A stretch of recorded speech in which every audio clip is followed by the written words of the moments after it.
was provided by a valued member of our local community. Rogers TV is proud to support local producers and share local voices, ideas, and opinions. For more information, please visit our website. Want to learn how to make a delicious winter meal called chicken paprikash? We're touring Silver Heron Farm. We're using one of their chickens and making this dish. Join me.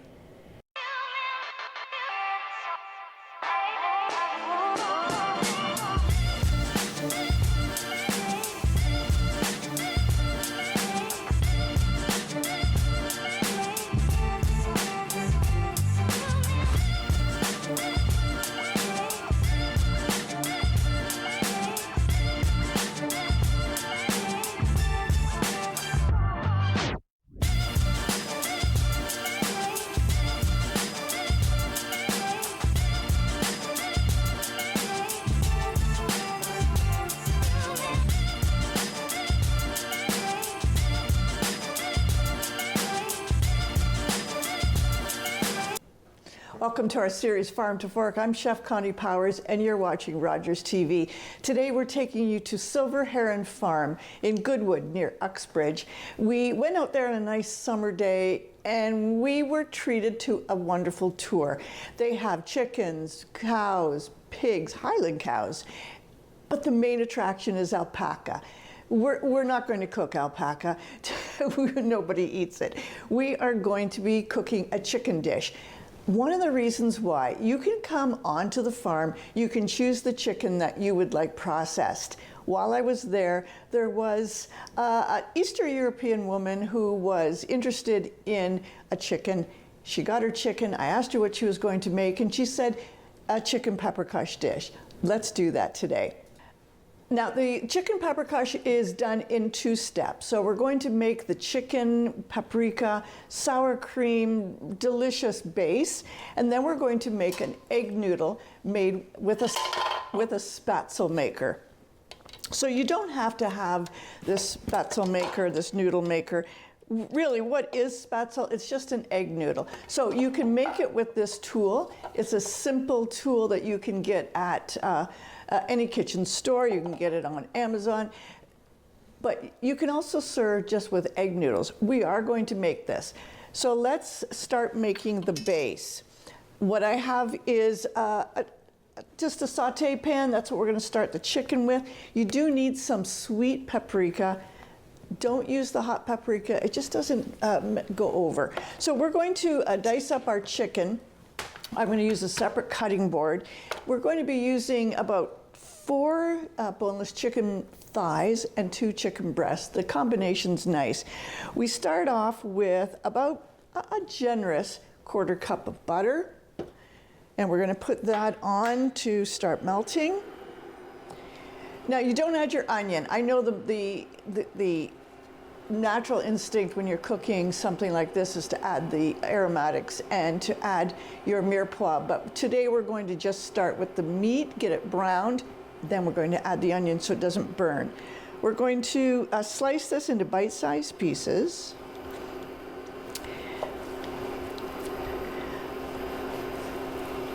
Now, when you can go onto the Silver Heron website and you can book a tour. So the farm does raise livestock. You can purchase livestock there. They really have a wonderful agritourism program going. So you can go onto the farm and you can tour it. You can see the alpacas. They are as cute as a bug. They had just been sheared. When you see the video, you'll see they had just been sheared. So they had some nice little haircuts. They had muckluck looking feet. They were adorable. And they come up to you. They look for treats from you. And Kim at Silver Heron provides a little bucket of treats for you to feed the alpacas. They're gentle. The farm itself, nice rolling hills, it's a beautiful place to be. You also can go and tour the other half of the farm. You can see the chickens, ducks, bunnies. It's a great place to bring kids to see a bit of the farm life. What is very interesting is the gift shop that she sells the alpaca fibers and some articles of clothing made out of the alpaca wool, and wow, is that beautiful. All right, we've got our chicken all cut up. Our butter is melting. We're not using oil, we're using butter. It does give you a little bit more flavor. Now we're gonna get the chicken in. I'm gonna turn this heat down. The last thing I want is the butter to brown. Now, there's a lot of chicken in here. This is going to serve maybe about 6 people once you have the spätzle in. And then I'm going to dust it with flour so that we will get a thickening sauce eventually. We're going to add about 1.5 teaspoons of salt and pepper. This is my mix that I make. There's a little bit of garlic in here too. About 1.5 teaspoons should cover all the chicken. If you are curious about this, we've talked about this before. It is just equal parts salt, pepper, and garlic powder. Don't put garlic salt, it'd be too much. And then I just use it for everything. And then we're going to add in, when our chicken browns a bit more, we're going to add in 3 tablespoons of the sweet paprika. So I have water starting to boil over here. It's at a low simmer, and I'm going to show you how to make the spätzle. My mom used to make this all the time on a little dish, a little platter, and she would put this batter dough on it and then use a teaspoon and just flick little bits of noodle into the boiling water. It worked as easy as this. Okay, we have enough browned that I'm going to add the paprika in. So it does sound like a lot. We're going to add 3 tablespoons.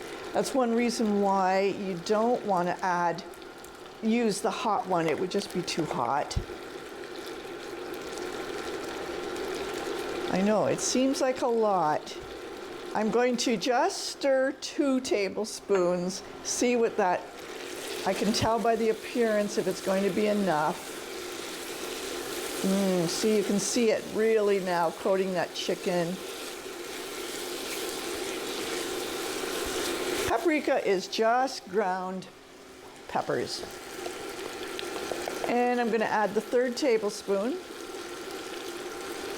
And for those saying that's way too much, you may want to reduce that for your own taste, but that's what it should have. Now, while that is starting to simmer away, very nice color, scent, I am going to turn it down a little bit. We don't want it to scald. And I'm going to start cutting the onion. We add the onion now. No chance of it burning this way. All right, I'm going to tell you a little story about this onion. I store them in my cold room. And when I went out this morning to get one, it was frozen solid. If your onions freeze because you're keeping them in a garage or you're keeping them in a cold room like that, don't worry, they're still usable. In fact, I kind of like cutting them when they're frozen. They cut really nice and firm. The outside just started to thaw a little bit and it's hard to cut. Okay, let's add that to our chicken. You can see we're really getting a lot of good color in there.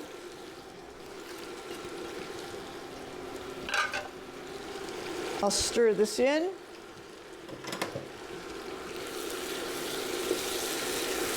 If you have anybody in the family who doesn't like onions, just cut them up finer. They'll never know. Okay, we are going to turn this down, let it cook for just 1 more minute. We're going to take a short break and we'll be right back.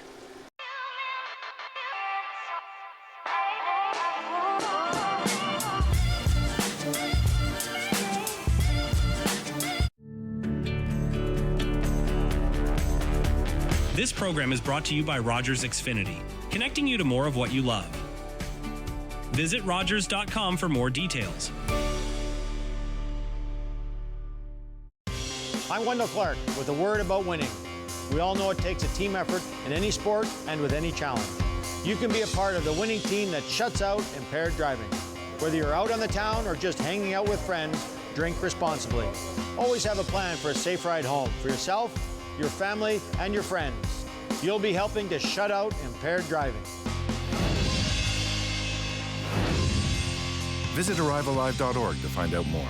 Arrive Alive. Drive sober. When I was little, my mother took me to the zoo. My love affair began right there.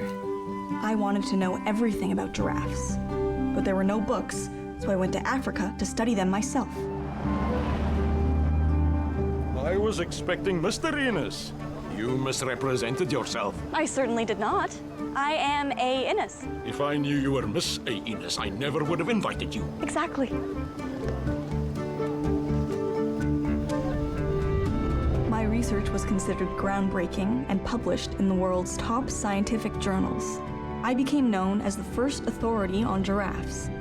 Discrimination against women in Canadian universities prevented me from getting tenure, but my love for giraffes persisted all my life.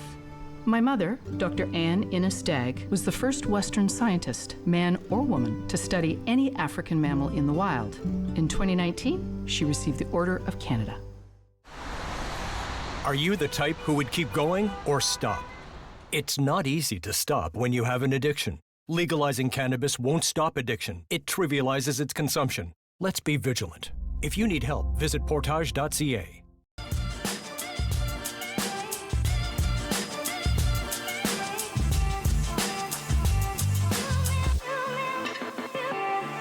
And we're back. I'm Chef Connie Powers, and you're watching Farm to Fork on Rogers TV. Today we're going to Silver Heron Farm in Goodwood, Ontario, and we're making a chicken paprikash dish. We've already started.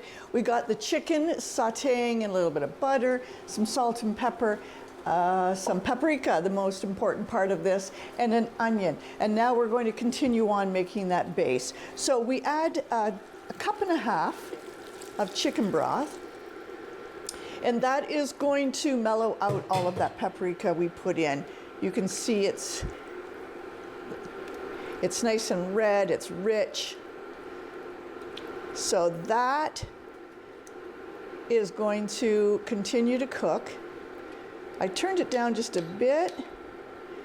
We'll get that to cook. We're going to be adding in a little bit of flour. Just watch it, maybe a tablespoon, a little bit of flour in there to give that broth around the chicken, the paprika broth, a little bit of thickening. So you notice I'm using a German word when I say spätzle. This dish is in a few different cultures. My mom was Hungarian and she made it, and she just called it paprikash. That's all she called it. All right, the flour that we've added has just started to make a real nice thick sauce going on. We're going to add in 1 cup of sour cream. Use the good stuff. If you're going to make this dish, use the good stuff. So I've got 1 cup of premium thick sour cream. We're going to add that in. Now this dish is not hard. It's a 2-pot dish. You've got this sauté pan making your chicken. Don't complicate it by taking the chicken out and adding all the other things. Just make it as you go. Okay, we've got that nicely mixed in. I'm going to transfer it to the other element, and we're going to switch over to making the spätzle. So I'm going to add a couple teaspoons of just regular salt. And then we're going to start with our spätzle. So in here I have got 2.5 cups of flour, 2 eggs, about 3/4 cup of regular milk, some salt and pepper, and a little pinch of nutmeg. That gives a nice flavor. So we're going to use the spätzle maker. It goes right on top of your pan. You're going to start scooping a little bit of this. You can see, is it pasta? Is it batter? It's kind of a cross. And once it's in, you just start rocking back and forth. So there's no need to empty what we've already done. It's cooking. So I'm going to lift this just to show you what's falling in. You see? Little tiny spetzels. Little tiny noodles. So when you've got a little bit more in, you'll see I'm starting to get quite a few spetzels in the pot. All right, I'm going to continue making this spetzel. We're going to cook this up. Right now, you're going to go on the tour of Silver Heron. Take a look at this. Welcome to our series, Farm to Fork. I'm Chef Connie Powers, and today we find ourselves at another great farm in Uxbridge, Ontario. We're at 324 Wag Road at Silver Heron Farm. We're about to meet farmer Kim, and we're going to go look. This is a neat farm. They've got alpacas, they have chickens, they have Highland cows. Let's go meet the owner and operator and see what she has to offer us. Oh, so that's 1 year old. We shear them, so they just got done about 2 weeks ago. Okay. So they just, so then I've got piles of fleece in the store that I have to now go through and clean up so it can go for processing. Where do you process it? We are part of a fiber co-op called Alpaca Fiber Shed. And so it goes to basically Francis Stewart of okay. Maple Ridge Acres it looks after most of the stuff around the co-op. So the stuff goes to her. It gets mixed together with, there's about 8 or 9, 10 member farms. Alpacas are just, there it is, are just incredible because you just don't see them often. And yeah, they're becoming more common though. So a lot more farms are having are having more of a diverse group of animals. So they'll have a few of this, a few of that, as opposed to being a big alpaca farm. But so the purpose of an alpaca would be tourism and fiber. And fiber. And depending on, it depends on what your goals are, because there are some farms that are interested in breeding. So there's a couple of farms around that's their business model is the breeding and the genetics. So they import and export all over the world. Oh, I see. What's the gestation? 11 months. Oh. And then a lot of other people just are more like pet, and then some are more fiber. So they're interested in high quality fiber animals. Others are just interested in pet quality animals. And look at the dogs are comfortable. Yeah. I see. Look at the noses on them. It's got like a real human face. Do you guys want to take some treats and try and look up? Sure. Jessie. Real mocha. Yeah. You're doing it. So Hudson likes to try and get in and help too. Oh, how cool. Depending on what they start doing to generate income on their own farm can dictate changes to how they manage their herds. So one that was breeding for fiber, then they started doing agritourism. Well, now they've shifted so that they're also breeding for personality because they want ones that are good for visitors. For especially children who think they want ones that are more friendly as opposed to they tend to either be friendly or standoffish. Or is that right? It's like a natural. It's not necessarily a learned thing. It's just some of them are just like that. Well, they're so cute. And they've got a stuffed animal kind of face. Yeah. And I'm sure kids just think that they're going to be as friendly as all. Yeah. Oh, yeah. And you get those videos of people that live with one, or that they're it's like their best friend sort of thing, and it's that's not normal behavior for an alpaca. Do you? We'll see in your gift shop, but do you also sell alpaca made goods? Yeah. Yeah. Good. So as much as we can of our own stuff, but otherwise we try and source from either either Canadian made or at least Canadian design, because then the Canadian design ones, they're firms that have direct relationships with locations in South America or with communities. Right, that's where they originate from. Yeah. So it's usually Peru, Ecuador, Colombia are the kind of the main countries. But never to be mistaken for meat. These are. They can be. Generally, it's just not. I can't see it. It's not. I know, that's the thing, right? That's not viewed that way here. So Sunday's a pretty big day for you. That's a day where there's visiting. Yeah, Saturdays are busier for visits. Table out there. People can come and have snacks. So we do alpaca picnics. So we'll actually have one this afternoon. There's some That, dental issues here, dude. So they, so people can bring a lunch and hang out with the alpacas, and then they get to feed them as well. That's great. So, and then we have we've got some kiddie pools up there, which they like to go lie in to cool down. To cool down, So yeah. they often end up sharing them with the pigs. So we have 3 Cooney pigs running around. We'll see if they're probably lying in the barn. That's where they've been hiding today. So. And in the wintertime, they're used to warm climates. In the wintertime, where do they go? We give them access to a barn in the winter. They kind of actually like it in the summer too, because they like the concrete floor to cool off on. They're Coonies. Yeah. Would you like a carrot? Hey. He tends to kind of get into everything. Romeo. This one's Miss Piggy. We often do sell like the scrap stuff as bird nesters or bird nesting material. So you're not kidding. Yeah, it isn't quite a. These guys are about 2.5 months old. So, but yeah. So we got the 2 Highlands coming. So Danielle is the one that had the calf yesterday. She did? No, the one that's standing there. Oh, okay. So I'm just not sure where her baby is at the moment. So the Highland cows, what do you use them for? We generally, mostly the visits, to be honest. They're very, very popular for visits. So. Well, they're huge. I don't have any food, sorry. You are just being a pain. Hungry. So what do you feed them? Is it all? They just eat grass or hay, and then it's just they get snacks when there's visitors. There is the second. Her mom she's right beside her mom, actually. How often do you have fatality? Oh, with the babies? Yeah. Rare? Really rare. Pretty hardy animal. Oh, dude.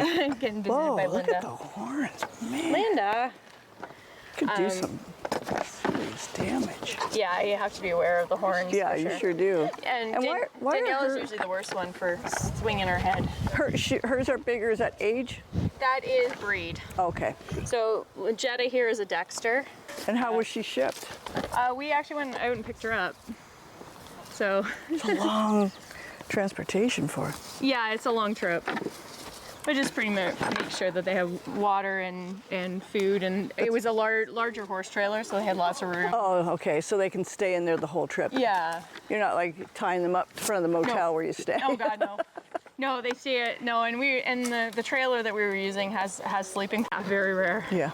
That was what ended up being a bit of an ordeal of a trip, so I can see was in that. no rush to do that again. But that one was, we were going out to do a trade, and we ended up shipping somebody else's cow out to the same area, and then we sold another one in the same area. Oh, so we I see. shipped 3 out and came back with 2. Because we did the trade, which is where we got Jetta, and then we bought a Highland Cross. So she's the one in the back there with the white on her face. And do you do that trading to keep genetics clean? In that particular case, it wasn't quite the correct trade. We were trying to get a Highland bull, but he wouldn't get on the trailer. Oh. So the consolation prize was a Dexter.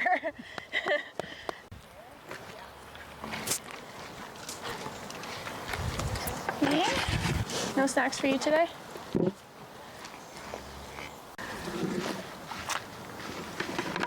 She's no horns. Yeah, so that's the function of breed. So Belted Galloways or the Oreo cows don't grow horns. So the black ones with the shorter horns are Dexters. So you market tourism, eggs, ducks. Yeah, so we do small stock. We do the meat, chickens, eggs. Are you at any farmers markets? Only around, we do Christmas markets. Right. The turkeys? No, we've previously done Christmas turkeys, just because like F and Happy does them for Thanksgiving. Yeah. So we just didn't make much sense to compete. Yeah, yeah. Especially when they're so close. And then otherwise. So we do Christmas markets with the alpaca products, and then we do birdseed and suet. All right, this is done, ready to drain. That was a great tour. I hope you enjoyed the alpacas as much as I did. We're going to drain the water. And then I've cleaned up the Spätzle maker, I've cleaned up my area, so I'm all ready to do the last final step. I'm going to take this off of this burner, bring it back to this one, and all we do now is stir in the cooked Spätzle.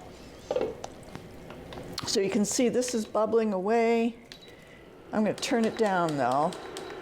It's a lot of heat going on. Keep it bubbling away. And you'll see, this is how much Spätzle we got out of 2.5 cups of flour, 2 eggs. So we gently add that in because this pan just holds it. All right, do yourself a favor after you've strained it and rinse that sink out because there is a lot of starch in this. Don't rinse it, don't rinse the noodles, you want that on there. And there we have it, we're stirring that in. There's really nothing more to add. It is ready for a good winter meal. Just making sure that all of the Spätzle are covered with the broth.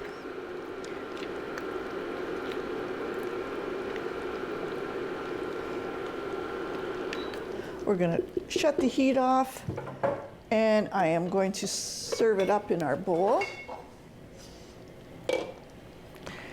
Now, when my mom used to make this, she would have used full pieces of chicken. I kind of like it all done up into bite size like this. All right, we've got a serving.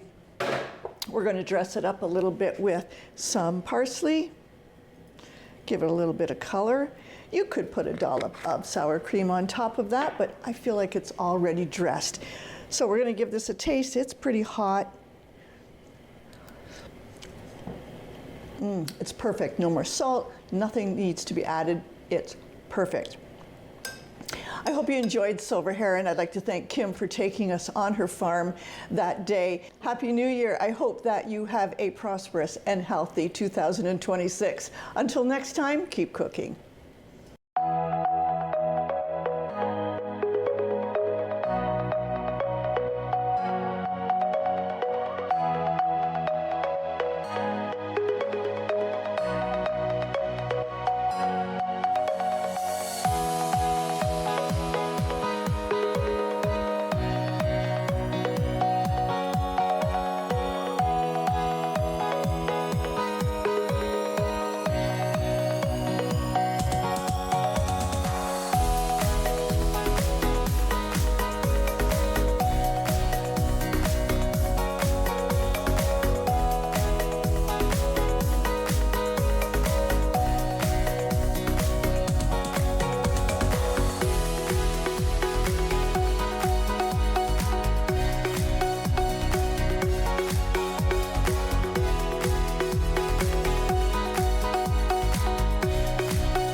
Connect with us by visiting our website or email us at comments@rogerstv.com.